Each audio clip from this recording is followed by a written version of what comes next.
Crips even came to kill me and DJ Quik at a funeral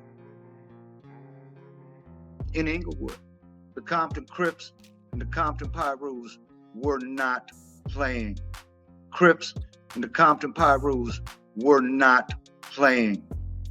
And it doesn't take much to... If you were tied to the Bloods or Crips back then, you were basically walking around with a target on your back.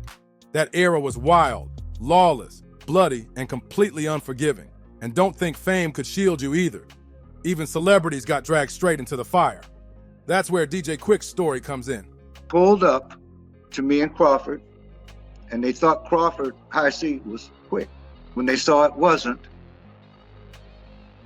they moved a little bit to the side, and then other cars were coming through. And so everybody in the church was running out. He wasn't just brushing shoulders with danger. He was right in the middle of it, staring down, passing in ways most people can't even imagine. His longtime manager, Stan Shepard, revealed just how close Quik came to losing it all. And it happened in the most unexpected place, a funeral. Picture it. Funerals are supposed to be about mourning, respect, and quiet peace. But for Quik, that moment turned into a passing trap. Stan said Crips pulled a sinister move, showing up disguised as ordinary attendees. They blended right into the grieving crowd, but their real mission? To execute DJ Quik and Stan right there on sacred ground. To me, that I had to redirect my life. I got paranoid. I was completely paranoid. Every time I would leave anywhere, it destroyed. Stan didn't mince words either. He said straight up, the Crips came to slay me and DJ Quik at a funeral. But here's where things spiraled even further out of control. Rapper High C was with them, and the shooters mistook him for Quik at first. The Compton Pyrus were not playing. These people will kill you, and it doesn't take much to get. Once they realized the mix-up, chaos exploded. Gunfire rang out, people scattered, and instead of just aiming for Quik, the shooters unleashed bullets on innocent mourners. A place meant for tears and prayers instantly turned into a war zone. And the tragedy only deepened. Quik's girlfriend at the time was slayed in the attack. That loss crushed him. It wasn't just heartbreak. It carved deep scars that never healed. Have come to me with $500 to ask me for $500 to kill somebody that I...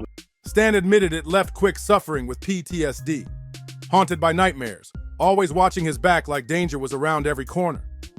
For Stan, the trauma was just as heavy. He confessed that living through so much passing and violence twisted his whole outlook forever. The paranoia stuck with him, changing who he was as a man. And he made it clear. We look at the first layer of victims, the bystanders, the people caught in the crossfire. Oh man, it ain't nobody gonna bring her back. Back then, Compton's gang politics weren't a game, not even close. As Stan put it, the Bloods and Crips were not playing. And in that world, not playing meant one thing. People were getting slayed for nothing. Stan even revealed just how twisted things were. People would straight up walk up to him and offer to handle whoever he had beef with for just $500. Imagine that. $500 was the going price for a human life. That's how cheap, how cold-blooded, and how casual homicide had become in those streets. But to really understand why a funeral could explode into gunfire like that, you gotta zoom out and look at Compton itself, the city that molded all of this chaos. See, Compton wasn't always the concrete war zone the world pictures today. Back in the 1950s, it was quiet, suburban, and mostly white. Families had green lawns, backyards, and even farmland vibes. One of the founders, Griffith Dickinson Compton, made sure Richland Farms was set aside so agriculture would always be part of the city. But that dream didn't last. History had a different script in mind. The shift started when white flight kicked in. White families packed up and left as more black families moved in, pushed out of other parts of Los Angeles by racist housing policies. Why you guys Bloods? Why are you in the gangs? Why's we in the gang? I guess because the area we grew up in, man. Everybody go in that area, man. Everybody follow. By the late 60s, Compton looked completely different, and the energy on the streets flipped too. Then came the Watts Rebellion in 1965, just a few miles away, and it was like the last nail in the coffin for old Compton. After that, the city's identity transformed from peaceful farmland to a battleground of poverty, gangs, and day-to-day survival. By the time the 1980s hit, Compton had a new, terrifying label: murder capital of the United States. Brother and sister killed because the boy wore the wrong color hat. A drive-by shooting in Stockton, the victim wearing... And it wasn't just some dramatic nickname. This was real, backed by the stats. Blood was literally painting the pavement. In 1990 alone, the homicide rate shot up to nearly 9,100 per 100,000 residents, a number so insane it stamped Compton with one of the darkest reputations in America. South Central LA was dangerous, no question, but Compton? That was a whole different monster. Mob James said it straight. People were dropping like flies on all sides, and he was catching passing threats constantly. The madness didn't discriminate either. It wasn't just gang members living on edge. Everyday folks with no ties to the streets were under the same deadly shadow. Teachers, kids, mothers, nobody was safe. A drive-by could roll through and hit anybody. Stray bullets didn't ask who you were, didn't care what set you claimed, or if you claimed none at all. Turf wars weren't just some street beef. They cut right into normal life. Kids couldn't even play outside without gunshots cracking in the distance, and moms went to bed praying tomorrow wouldn't mean burying their sons. Then came the crack epidemic in the early 80s, and that flipped the city into full catastrophe. And actor Tupac Shakur is dead at the age of 25, just about a week after sustaining 4 bullet wounds last. Figures like Freeway Rick Ross flooded the neighborhoods with product, and overnight, gangs transformed. They weren't just cliques scrapping over respect anymore. They were full-blown illicit substance empires. And the money pouring in brought firepower to match. Pistols got replaced with MAC-10s, Uzis, and AKs. The kind of artillery that turned the streets into literal war zones. And if you thought the police were going to save the community, think again.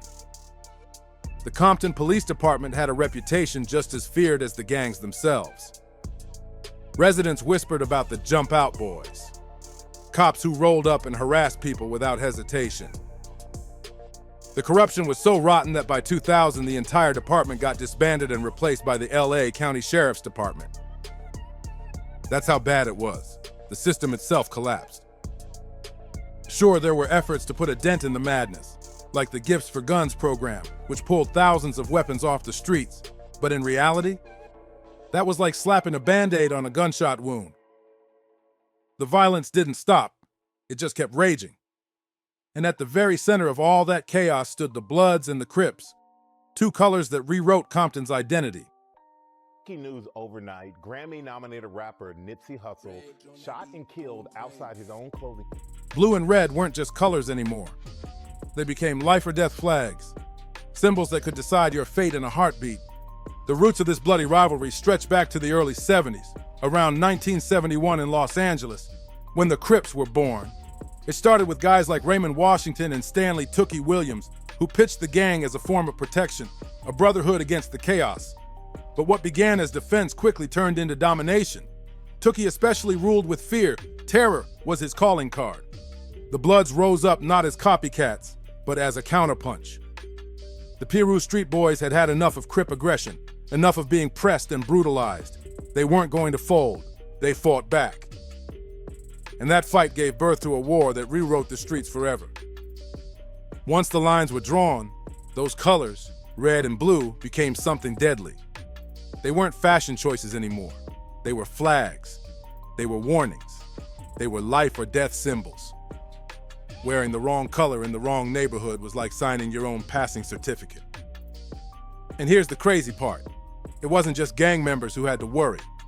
Civilians got caught up too. A simple red jacket or blue cap could get you slayed in cold blood. Even music wasn't safe. Mob James told a story that proves it. He was rolling down Rosecrans and Central in his Cadillac, deep in Crip turf, bumping DJ Quik, who everybody knew was Blood affiliated.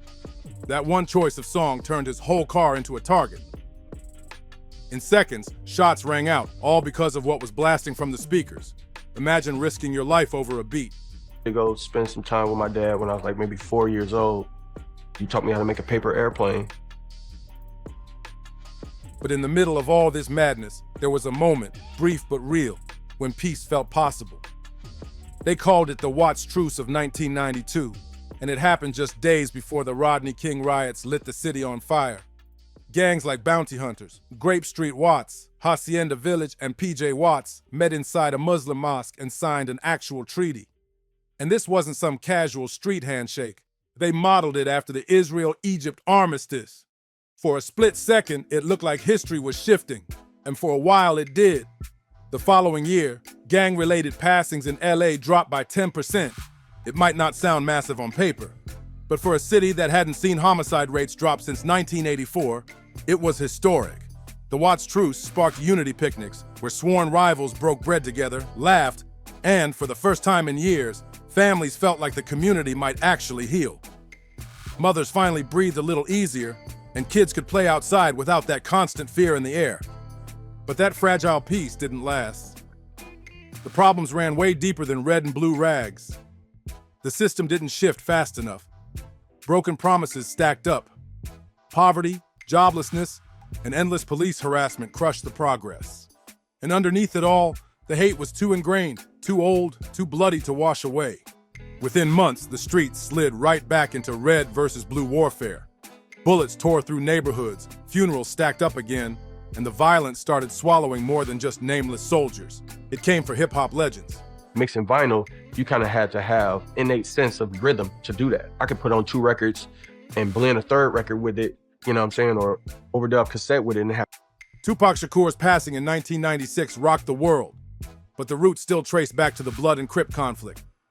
Tupac, Suge Knight, and Death Row were tied to the mob Pirates, Bloods from Compton. And when Pac and his crew jumped Orlando Anderson, a South Side Crip, at the MGM Grand, that single beatdown lit the fuse. Hours later, Vegas was drenched in tragedy. Tupac was gone in a drive-by that fans still debate today. And decades later, history repeated itself. In 2019, Nipsey Hussle, a voice for peace, a respected figure, and a Crip himself, was gunned down outside his own store by another Crip. His homicide sparked yet another round of peace talks, a fresh wave of unity marches. But the cycle never really ends. The struggle between peace and war in Los Angeles is like a shadow that never leaves. The faces change, the years move on, but the same fight keeps haunting the streets. And that brings us back to DJ Quik. The world he got caught up in was already chaotic, but his story didn't just start when he was famous and dodging bullets. Even his childhood was soaked in that same tension. Born January 18, 1970 in Compton, California, Quik grew up right in the danger zone. 436 West Spruce Street, West Side, deep in gang territory. By then, Compton was already crawling with Bloods and Crips, so it was almost inevitable. Quik found himself pulled into the Treetop Piru, also known as Treetop Bumpin' Piru, reaping the West Side. Years old, going on 17, homeless. At this point, I'm just kind of going from apartment to apartment. I needed an address. That was the worst time of my life. It might not sound massive on paper, but for a city that hadn't seen homicide rates drop since 1984, it was historic.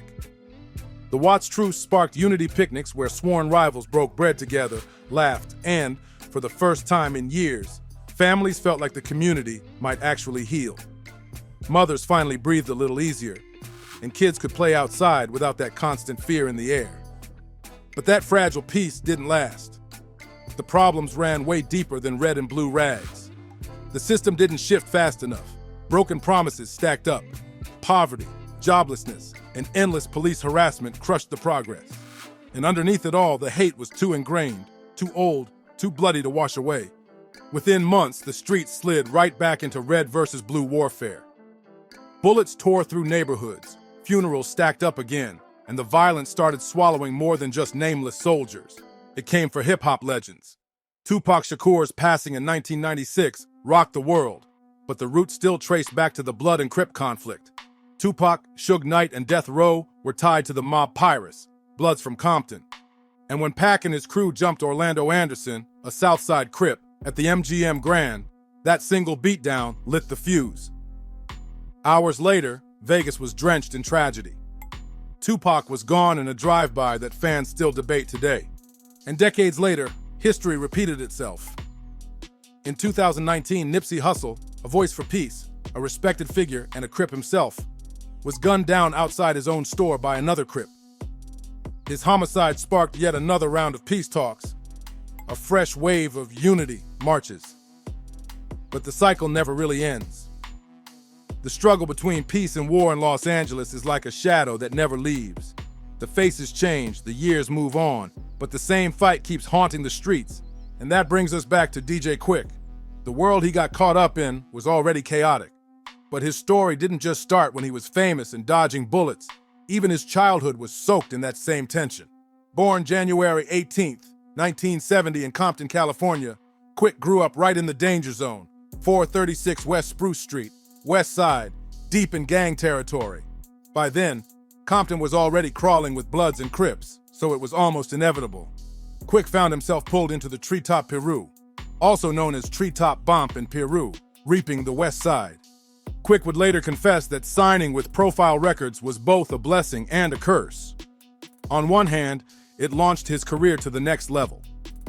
But on the other hand, they constantly played with his pockets, shorting him on money he had already earned, forcing him to fight just to get what was rightfully his. Ain't in you. And I slid the pencil across the bottom of it, and I got up and walked away from the table.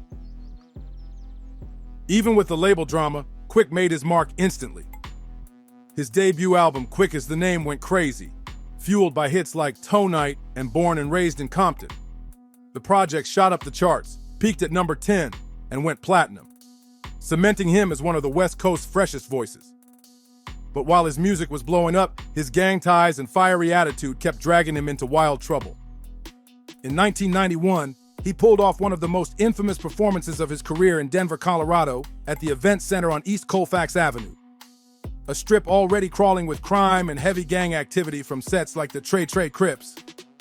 That night, the Crips rolled in deep, buying up tickets and flooding the venue. As soon as Quik hit the stage, the taunting began. Instead of brushing it off, Quik clapped back, flashing blood signs while performing Tonight. Then he took it up a notch, flipping one of his lyrics from "F it, let's shoot some craps" to "F it, let's shoot some Crips." That was like throwing gasoline on a fire. The chaos exploded when someone from Quik's crew started hurling 40-ounce bottles into the crowd, smacking one Crip in the face and even hitting a random fan in the jaw. Quik, never one to back down, poured his drink right onto gang members in the audience. That was the last straw. The place erupted. A full-on brawl broke out. Crips rushed the stage, and Quik and his crew had to literally run for their lives. 2 hours later, Denver police tracked him down at his hotel in Stapleton and hit him with a misdemeanor assault charge. And if that wasn't enough chaos, Quik also found himself locked into one of the West Coast's most legendary rap beefs, his war with MC8 from Compton's Most Wanted. That smoke actually dated back to 1987 when Quik dropped his Red Tape. On the track, Real Dough, he slipped in a sly jab at CMW, sparking a feud that would turn into pure street-level warfare. At first, it wasn't even direct beef. Quik wasn't big enough yet to make real enemies.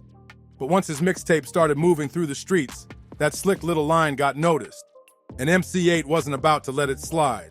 By June 1990, Compton's Most Wanted dropped their debut album, It's a Compton Thing. Track 7, Duck Sick, was a straight-up warning shot, 8 basically telling Quik not to play the hero for the Bloods by clowning Crips on wax. That was the moment the beef became official. From there, the shots flew back and forth for years. But the breaking point came when Quik unleashed his diss track, Dollars Plus Cents. That record didn't just sting. It hit 8 with one of the coldest lines in battle rap history. Tell me why you act so scary, giving your set a bad name with your misspelled name. 8, now should I continue? Yeah, you left out the G because G ain't in you. Even Quik admitted later that when he wrote that line, he knew it was the knockout punch. It was game over. But this wasn't just rap. It got bloody in the real world too. During a death row after party, tension exploded between both camps. Fists flew, chaos broke out, and in the madness, Kelly Jamerson from the Rollin' 60s Crips lost his life. By the summer of 1995, the feud was hotter than ever, and it wasn't cooling down anytime soon.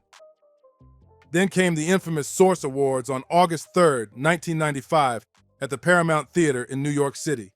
That night was already legendary. Suge Knight's fiery speech fanned the flames of the East Coast versus West Coast war. But for Quik and 8, the stage itself turned into a battlefield. Quik hit the stage and performed Dollars plus Cents right in 8's face, with 8 sitting in the crowd. And just to twist the knife deeper, Quik threw in extra disses before and after the song, making sure the humiliation was complete. 8 didn't react, not because he wasn't furious, but because the odds were stacked. Suge and the entire Death Row entourage were in the building, and 8 knew pushing it could mean he wouldn't walk out alive.